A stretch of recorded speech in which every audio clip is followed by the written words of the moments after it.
Hey guys, and welcome to the Garage Athlete Show. We're actually on episode 70.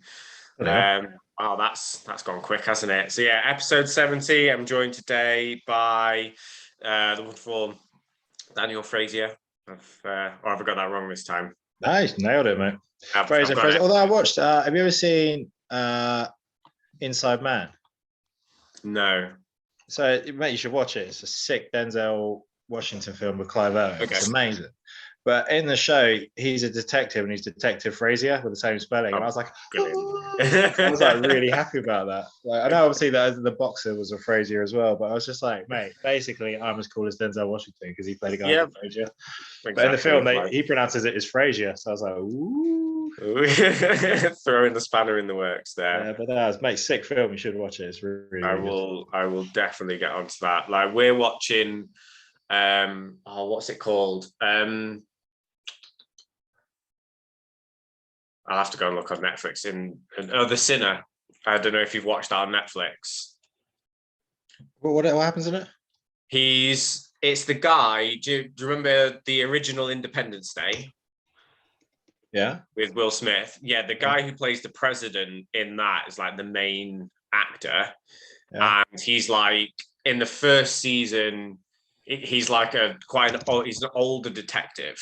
And basically, like, there's been 4 seasons of it so far. And the first season, like the first opening scene is this woman just like at the beach. She goes crazy and basically stabs this guy to death and is then on like death row. But he goes in and he's going, something's not right here. And basically it's the whole investigation like behind it of like what happened to her and like the trauma that happened to her. And it goes through like something that was like way in the past, and he kind of like uncovers all these things. But there's been 4 seasons of it so far. The first one was really good. Some of this. The first Jessica season Biel's was really in good. It, right? Jessica Biel, yes, I think Jessica Biel was in the first one. I've first season was really good. Second season was okay. Third season was crap, and this fourth one seems to be really good again. So yeah, we've been getting into that. Mate, you've really got me thinking because I've definitely seen this because I remember Jessica Biel's in it. She like goes nuts or something. Yeah. Was it at the beach? It happened. Yeah, it was at the beach. Oh, and there's like, this is really annoying. I'm gonna have to do a refresh because I've definitely seen The Sinner. Yeah, I've seen that season. It's one of those ones where, like, normally in most American things, you can kind of see that twist coming.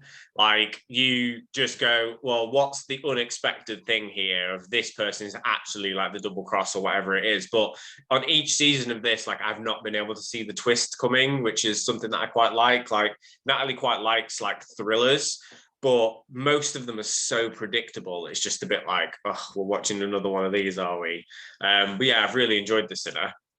Yes, I'm just reading on Wikipedia. I was like, yes, I remember that scene. Hang on. Oh, I don't want to ruin it for people, but I'm going to have a quick browse there because yes, I've watched it. I've definitely watched it. Yeah. Right, cool. Yeah, The Sinner, I'll get back on that. Yeah, there's 4 seasons of it now, so there's plenty for you to catch up on. And then what we were watching before, and also Afterlife. So basically, it depends on like how much time we've got. Yeah. If the kids have been up late or Natalie's got back late and we've only got half an hour before we go to bed, we'll watch an Afterlife. Whereas if we've got a full hour, we'll watch The Sinner because it's about an hour long, or 45 minutes to an hour. Trying to get into a habit now of like, right, going to bed no later than 10. We still don't end up actually going to sleep till after 11, but at least if we're trying to lock everything down from 10 o'clock, it's not nearly 12 by the time you're actually kind of going to sleep. Yeah, I'm trying for 9 at the moment. Yeah, Ace got up at 1:20 on Saturday and didn't go back to sleep. I was like, what is happening here? Wow. Like Coda's party, it was like great, got home, she was nuts, had a nap. Then she just has reverted back to being a newborn. So I got up at 1:20 and then she just did not go back to sleep till 10 a.m. And I was like, has this actually happened? Like, I cannot believe that. I was going to say, you've had like the year of her being okay. The twins seem to have now gone into daycare and it's like, right, we're going to revert back. The napping's just gone crazy. But yeah, it's been a proper roller coaster. Like, I've noticed when they're in a teen and when they're asleep, when they were much younger, do you know what? It was much easier to train when they were really young because they napped loads. So because they nap loads, even though they're not, you always had like an hour or two you could train. Whereas now it's like they're always up. and then it gets in the day, and I'm like, I have never felt fatigue like this. Like never in my life. Like not with Clyde at all. With my firstborn, mate, I trained. If not, I think I trained more. Like it was never. I just kept training all the time. It was fine. Whereas like with these two, it's insane. As I've said many times. Right, we better have decent questions, eh? Yes, I'm just trying to find the question box. So I put up a question box on my own personal one as well, just because we didn't really get many questions. I'm just trying to find the ones from the Facebook group. If we answer the Facebook group ones first, because those are the ones that people. Well, it's just us. The first one, was it James about a deadlift bar? I remember saying. Yeah. So does using a deadlift bar offer any real benefit over a standard bar, other than the fact in theory you should be able to lift a bit more due to the extra bend and easier grip? Well, no, you've answered your own question. It's a bar that makes things easy. It's a deadlift bar specifically for deadlifting, so you can lift more weight on it. It has more whip. You don't.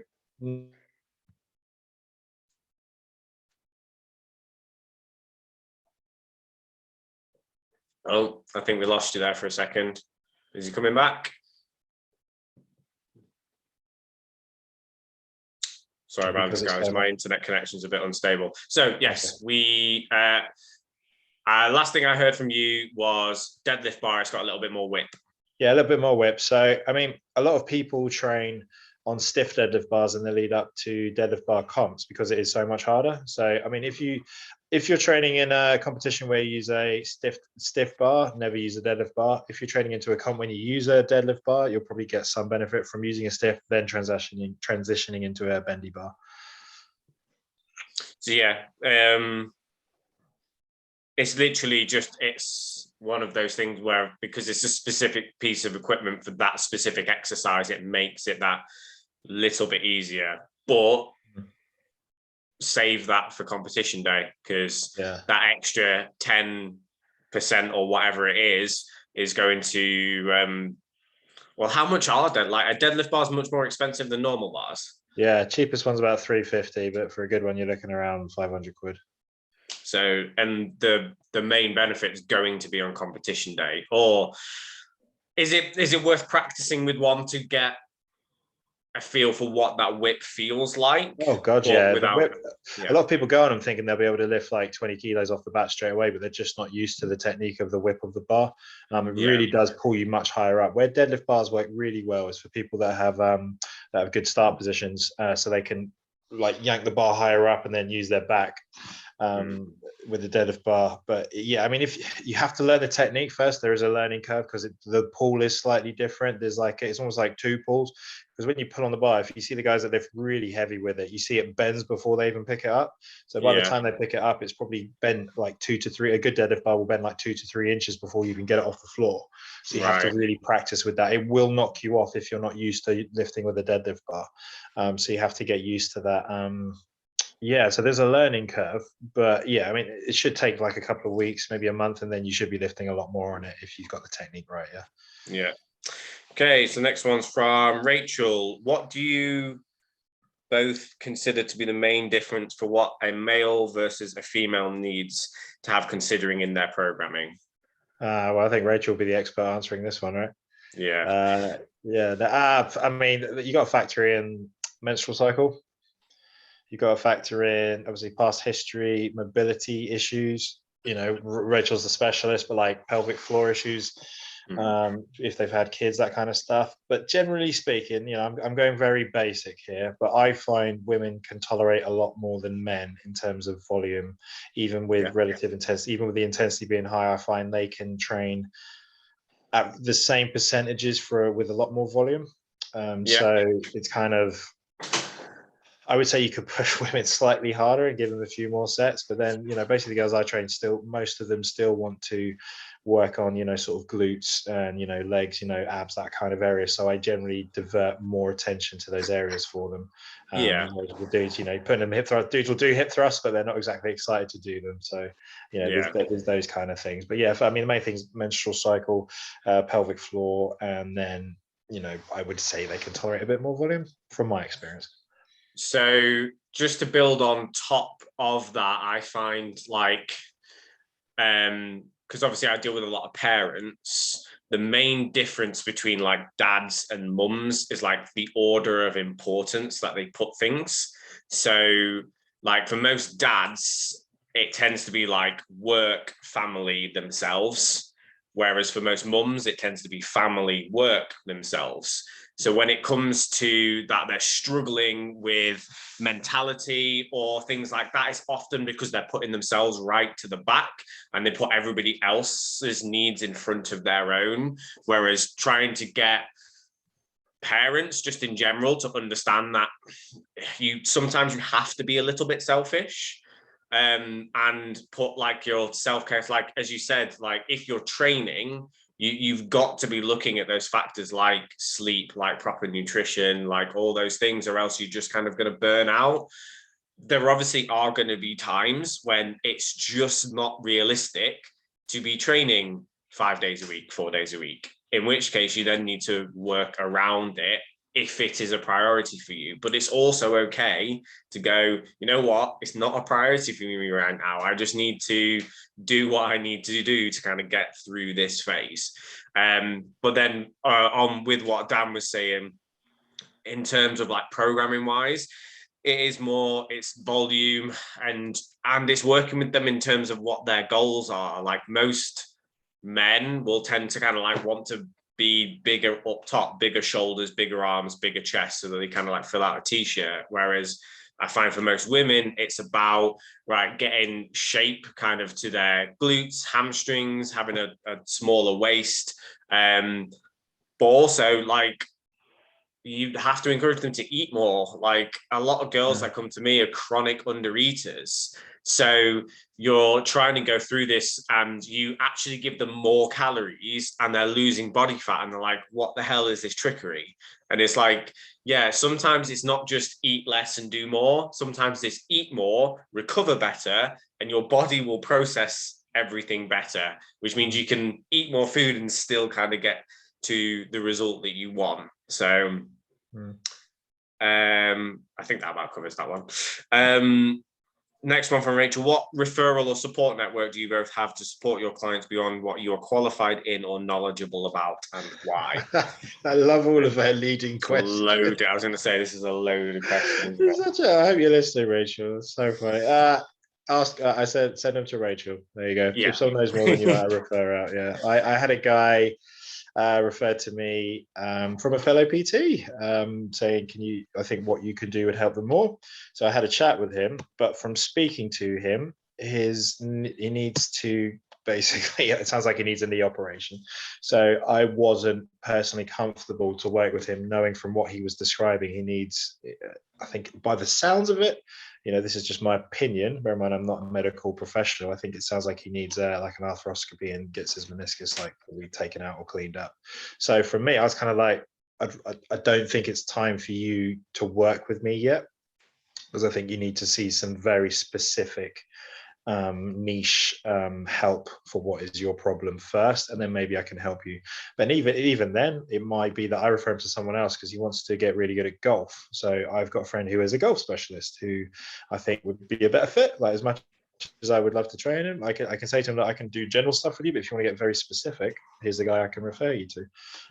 So yeah, I've got a few people I can refer out to. I mean, I'm quite lucky, my skill set is fairly broad, but there are times when I think it is now time to move you on to someone else. So I always do my best to make it clear when I work with people that this is my skill set. I will try my best with you.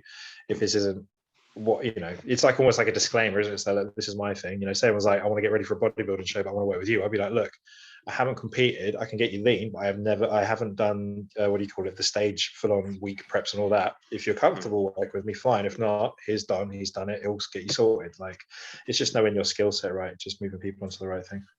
Yeah, and it's a similar, like I had one where somebody was working with a powerlifting coach, but she wanted to go into bodybuilding. So he's a friend of mine, works at a gym around the corner. Like, he sent it to me, but she would go into like the masters women's class.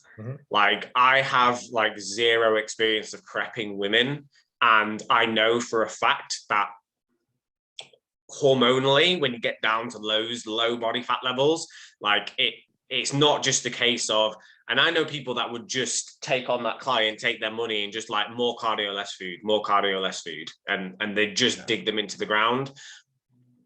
But as you said, when Dan said that, like, I know where kind of like my boundary is. So like if I had somebody that came to me and they wanted to do like a men's physique show, or they wanted to do like a first time on novice bodybuilding as a male, then I might go, you know what, I'd be honest with them. I've not prepped somebody else. However, I've gone through this process 2 or 3 times. I have got a support network of people I can ask questions to about these things. And it is something that I kind of want to go into. So just be honest and open with them. And then if they were okay with that, then I'd take them on and go, you know what, if this is your first time, we need at least 12 to 18 months before you think about competing. Like, people think you can just hire a prep coach and in 12 weeks, they'll get you ready for the stage. And if you're a natural, like, a good prep coach will not take you on. They'll go, no, you're not going to be ready. Right. Let's not think about this season. Let's think about next year. Look where you are now. We might need to do a bit of a recomp at the moment. Then we're going to do a building phase so I can control where your food is in a building phase. And then we're going to look at doing like a 16 to 20 week prep. Yeah. I think the difference in terms of like my referral network, it's just, from being in the industry for a little bit of time, what happens is you network with other people. You find out what their specialities are. A lot of mine are actually found through Instagram. Like, I network through social media. Like, if I find somebody who's an expert in mums, then I'll probably refer out to them. If I find somebody who's an expert with powerlifting, I'd probably refer out to Dan. Like, me and Dan met through Facebook. Like, it's one of those things. You don't necessarily need to know them like face to face. If you follow them, follow their content, see that they're a decent coach and they get kind of decent results, then it makes you look like a better coach when you admit, look, this isn't my area of expertise. This is where the line is. Like, if you're happy for me to train you here, this is what we would do together. However, if you want this knowledge, this person's going to be a better fit for you, because they'll respect the fact that you just haven't just taken their money. And even though you know you're not going to be the best fit for them. Yeah, agreed. Yeah, cool. But yeah, I refer, Rachel, you can work with people who are So Mr. Daniel Fraser has posted a question of, is the MCU about to do a U-turn on its future films after the success of Spider-Man? Does that mean going back to white male leads? Mate, go woke, go broke, mate. That's what they're all saying, isn't it? I don't know, like, I think by the sounds of it, still not seen Spider-Man. I've not been able to get to the cinema. Going on, buddy. And no, I don't mean the whole cis white male thing. Like, I think it's great to bring in, this summer, mate. Fucking hell, Blade, mate. Like, my favorite superhero. Wesley Snipes. Black guy. Like, there's some incredible superheroes out there back in the day. Like, do you remember that meme when it was when Chadwick Boseman was Black Panther? Like, oh, Marvel's like first leading black hero, and it was a bit like, and you just saw the picture of like Blade in the background, like, look at Wesley Snipes. But yeah, R.I.P. Chadwick Boseman. I loved him. I thought he was brilliant. But yeah, I mean, it's not. I think, like, I love, what do you call it? Diversity and I think it's got its place. I think it's brilliant, but it just seemed that it felt a bit like this is the point of the story that was so diverse. And I was like, yeah, but the story's a pile of shit that I'm watching. Like, I don't get it. Like, it's rubbish. Whereas I think, integrating characters in the right way, and I'm not a writer, I don't know how to do it. I just know the product when I watch it. It is doable, but I think it's just sometimes it just doesn't. I just don't like it. It doesn't. I'm not interested. But like Spider-Man, has absolutely crushed it at the box office. Like, absolutely smashed it. And I appreciate it was kind of like the end game of Spider-Man's, but it was the kind of watch you're watching it and you're like, oh my God, this is why I love this MCU and I love all of this kind of stuff. It's incredible. As I watched the last couple and I was like, it's like filler. It was just like nothing happened. It was like chewing gum. So it's one of those though, after Endgame, like, you're always going to have it come down a little bit, aren't you? Just because they've spent what? Yes. Was it 4 years building up to 10 years. like was it 10? Yeah, 10 years building up to the climax of it. Yeah. And you're now going back to the build up to the next big bad, which it's going to be interesting who they can bring in.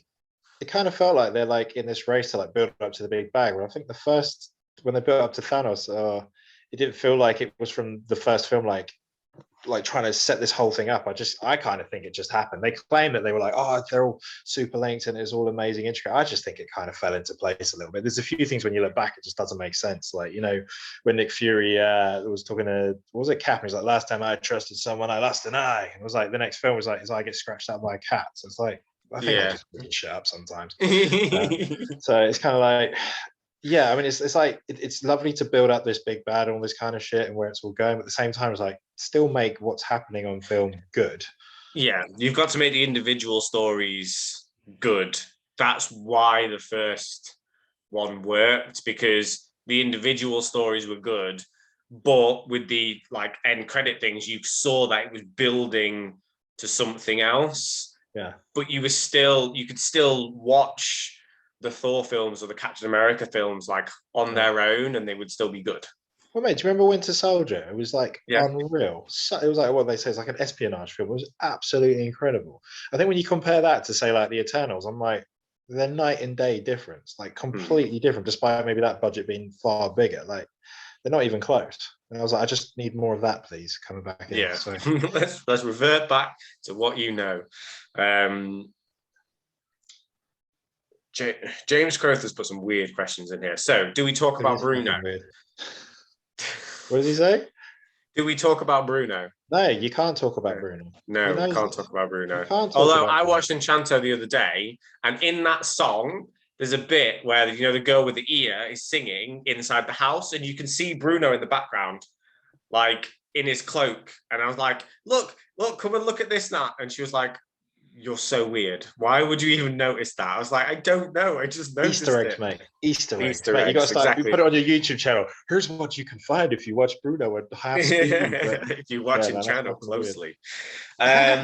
Also, James, who would make a better matador? Fighting bulls. Oh, good. Well, probably you, because you're smaller. Right? I'm too big. It will like run straight into me. Just run straight into me. I'm more agile. Yeah, you would. Yeah, you would. You're more of the build and like nimble can gather away. Mate, I'd be awful. I'm like got no mobility and I'm massive. Yeah, I'd be spiked straight away. Just get skewered. It'd be like in Afterlife, you know, when that bird's like, oh, you know, luckily because I was so large, when I got impaled or something, like the fat took the impaling. Yeah, like, I didn't have to it just went. Which is like, but if you weren't fat in the first place when it happened, I was like, yeah.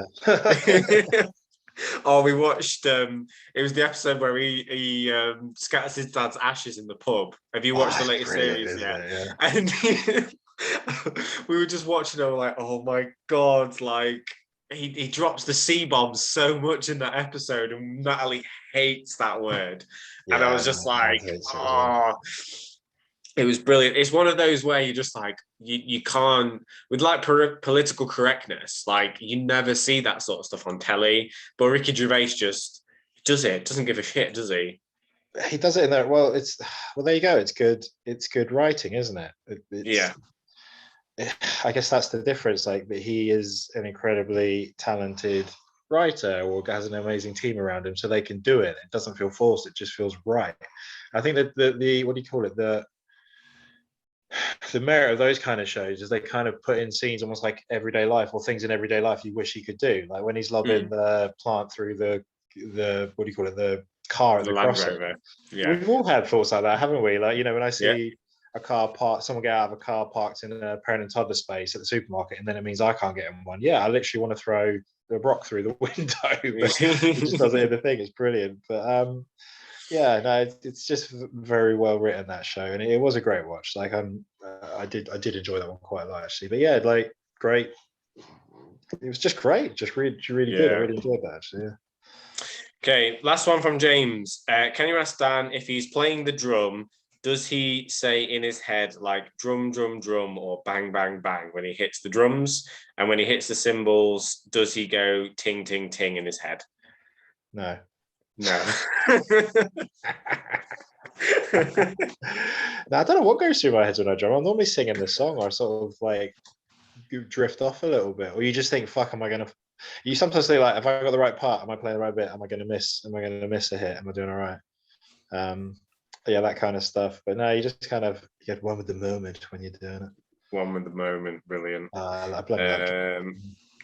Right, I think that is all the questions that I got. I don't know if you got any on your. I don't know if you put out a box. Well, I probably would have if I put out a box, but I didn't. Yeah. Because I'm going to keep using the excuse of twins for as long as I can. Do it. Yeah. No, I didn't, man. But have I got any questions? No, not really. What's the most amount? Can you get success with training twice a week? It depends. How trained are you? Are you in a detrained state? And like, why can you only train twice a week? Yeah. So if you have never trained before, 100% you can make progress training twice a week, just because the stimulus is going to be so novel because you've never trained before. If you are in a detrained state, so again, have just been training zero for like 3 months, 6 months, yes, going back to training like twice a week, you will see some improvements because again, it's going zero to something. If you can only train twice a week and you have been training, you can probably just about maintain what you've got kind of like already. Like maintaining muscle is a lot easier than building it. So if you are getting enough protein in and you can still stimulate the muscles, so do 2 full body workouts like twice a week, you'll probably find you don't lose any of the muscle. You'll be able to kind of like maintain it quite well. Whether you're going to be able to make much progress at twice a week, if you were training, say, 3 or 4 times a week, again, it's debatable. It's probably going to be down to your genetics, how long you've got to train, how hard you can train in those 2 sessions. If you absolutely annihilate your body and need like 3 days to recover and then do that again, you might be able to make progress. However, most people, if they can only train twice a week, it's normally because of time issues. So if you're training for 2 hours, annihilating your body, and you need 3 days, you would probably be better off splitting that session in half and training 3 or 4 days a week. But yeah, if you've only got like 45 minutes to an hour to train twice a week, you could probably maintain quite well, unless it was in those previous 2 kind of situations. Would you agree with that? I think so. Yeah, I'm just thinking like a lot of the people I train at the moment is twice a week, and they're doing quite well. And it's surprising me actually, because I've always been more is better, well, within reason.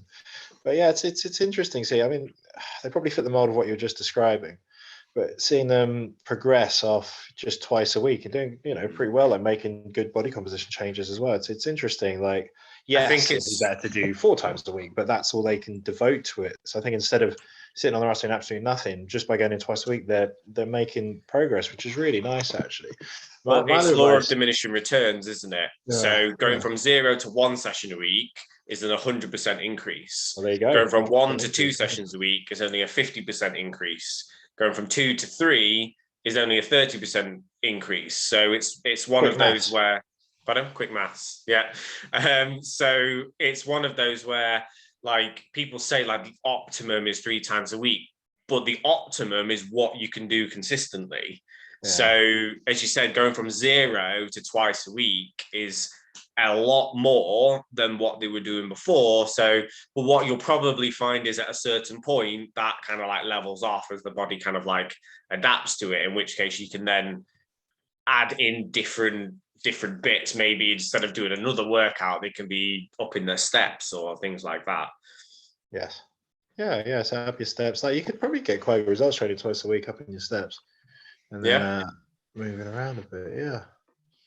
I think I'm about to do a mini cut in March. So my I don't know if I can bring up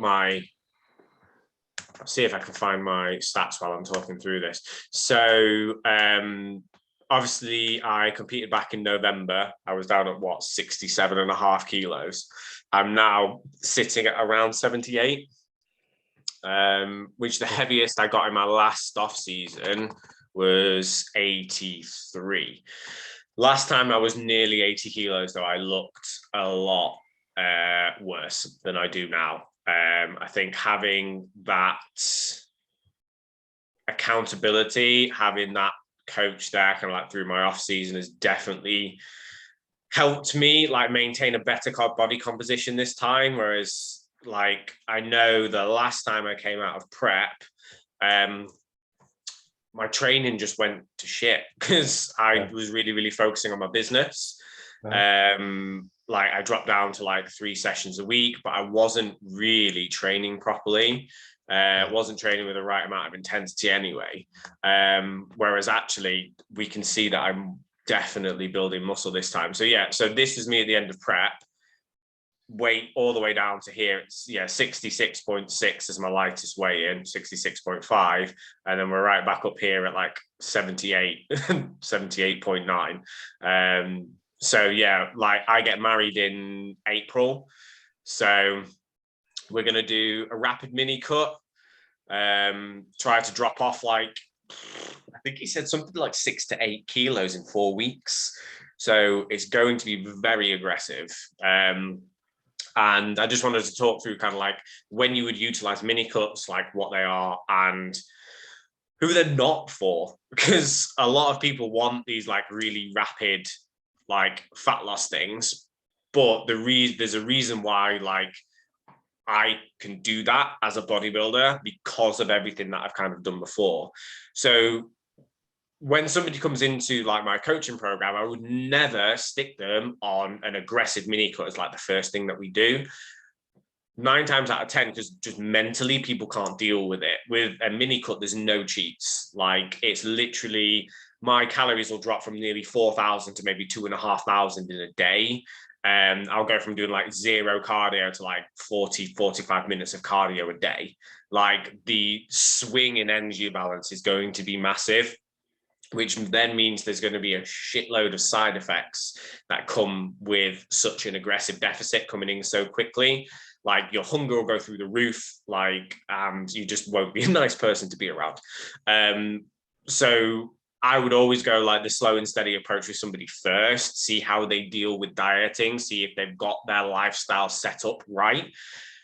Go through a building phase to build up their food so they're on like 3,500, 4,000 calories. And then when you drop 1,000 calories, it's going to have a big effect. If somebody's coming to you at 2,000 calories, you don't really want to be dropping them down to under 1,000 calories a day and then adding in a shed load of cardio, just because the body's just going to kind of like reject what you're doing. It's going to, as I said, send hunger signals through the roof and just put a load of unnecessary kind of stress on the body. So if anybody wants to watch me put myself through this hell of 4 weeks of just aggressive fat loss, like obviously I will be, I'll be documenting it on my story about how mental I'm going and about how hungry I am. But I think you ran a mini cut. Was it at the beginning of lockdown 2 or something? Yeah, I don't know if it was a mini cut. I guess it was more just trying to get healthy again. Probably ended up being one, but like I did get in pretty good shape. I think should have kept it up a little bit. I probably would have been exactly where I want to be. But yeah, just I think mine was more like, I guess it was a mini cut, I suppose. But like for me, like if I'm at a level where it's not about counting at the moment. It's more just like maybe you don't eat a whole pack of Doritos. Maybe you don't eat your children's party cake all the time, all that kind of shit. And it's kind of just getting back into focus on cooking, which I can't do because I've got no fucking time. But yeah, I mean, basic stuff is more for. But I mean, I do like tracking, but I like tracking when I've got the headspace for tracking. Yeah, I do love. I think if you really want to get, have no, what do you call? I don't know what the word is. Room for, and I don't know if it's room for error or guesswork. tracking is the best way. I eat this grams of this, I eat this grams of that. That's going to get me exactly that. Boom, I know exactly what to do here. Like the leanest I ever got was when I was like, I know I need to reduce by 30 grams of carbs. I will do this. This will get me lean. I know I need to up my cardio from 30 minutes to 40 minutes. Bam, weight loss is happening again. But right now for me, I'm not trying to get stage lean. I just want to get, happy. Like, just like fine. So it's like, I don't necessarily need to do that. But at the same time, that's because I know how to do that. It's not like, I'll just have this, this light, low calorie meal. And, it's like, they're just eating fucking probably like 900 calories of shite. Or, I won't eat carbs, so I'll just have this, high, this meal here, like chicken, bacon, avocado, all that. It's like, you're just eating like 70 grams of fat there. But yeah, it's more just an emphasis on, but it's the same process. If I'm trying to get lean, lean protein at every meal, vegetables at every meal, and probably like a fistful of carbs like that. Yeah, that kind of does the trick. So yeah, it's one of those though, as you said, like because you've done the really regimented weighing everything, like, and you understand that, you then can do it a little bit more flexibly and relaxed. And what most people do is they try and do the flexible, relaxed approach. Yeah. Without stuff or it doesn't work, data and without knowing this side of it first. And that's why it's important to do that for a period of time so that you understand where the high calorie stuff is, that avocado and bacon on toast. Yes, it's going to be low carb, but there's a shed load of fat in there. So that's where the calories and stuff are going to come in. Like people don't realize where the little calorie bombs are in their diet until they've done tracking for a period of time and they go, oh crap, like that vanilla mocha chino at Starbucks is like a day's worth of calories. It's insane, isn't it? People just don't have that awareness. This is where tracking can be incredible, because there's stuff you think is terrible. You track it like, that's actually really good. Like I always recommend people have was it like Twister lollies? Like they're like, if you got a sweet tooth, it's like 90 calories, if that, like 80 calories for a lolly, and it sort of curbs that sweet craving at the end of the day. And then like you say, conversely, you could have that coffee, like, why have I just wasted 5? Like I always see it as like, I think Laynor describes it best as if it's your bank balance. Are you going to blow your budget on this, or are you going to blow your budget on that? Like, for example, if I want to take away a Chinese takeaway, I know it's going to be 1,000, 2,000 calories. It better be fucking delicious, because if it's not, I'm really angry about that. It's like when you order pizza and you order a Pizza Hut pizza, which is terrible, by the way. Do not endorse them. And you buy it and it's just awful. You're like, I have just ingested just wasted 1,500 calories. What was the point? If it tastes phenomenal, all right, well, I'm happy to blow my budget on that kind of stuff. But yeah, it's kind of knowing what your balance is, playing with it, and making the right purchases with it and all that. Yeah, but, there are certain things. I mean, there'll be times where you can make, like we've talked about it before, you mentioned it, the fake away stuff. Like, I one of the big things I did when I was only on like 2,500 calories, I was like, probably too low for what I did anyway, but I could make like an amazing burger, 5% lean mince, like lean bacon, like brioche bun, loads of good stuff. And it was still really like low calorie. I was like, oh, this is amazing. Like it's like eye-opening, isn't it? But you do them on camera. Dan said hi. Yeah, it's all about you're on camera. She's telling me off because I've turned the camera towards the door. Oh yeah, you don't normally do you? Yeah. Well, at least you have clothes on. Yeah, at least your clothes on. Yeah. It's right. The days of walking around naked are long gone. Oh, mate, you should come around my house and everyone's naked in my place. But I've just been given this mug for my coffee. Oh, brilliant. Good, isn't it? That is the best mug. No, true, only real dads can drink out of a unicorn mug. Oh, mate, I think I've got a mug that says "This mama has milk" in it, and I keep drinking out of that one. Brilliant. I had man behind the bump, and I always drink out of that one. But yeah, like it's all that. What we talk about, calories, expenditure. Know what you can do with your calories. Like I'm at a stage now in my life where I know exactly what everything costs nutritionally. I know what I'm trading off. I know what's going on. It's just right now, mentally, my headspace isn't in getting super lean. But funny enough, like people I work with are doing really fucking well. So maybe not focusing on myself is working well for others. Because I was like, nah, you can't be a fat coach and all that kind of stuff. Like honestly, the guys I'm training, I was like, you're stronger than I am when I was your age. Like, what the fuck? But yeah, I guess experience is there. I will get back to it one day. But like when you're not sleeping, you know what your hormones does to you when you're not sleeping. Yeah. Just out of balance and you crave sugar. Easy tip for you. I know Don bangs on this about a lot. when you have lack of sleep, your brain craves sugar, so you reach for sweet things, and you reach for, because it's glucose, so you reach for glucose, so sweets, all that kind of crap.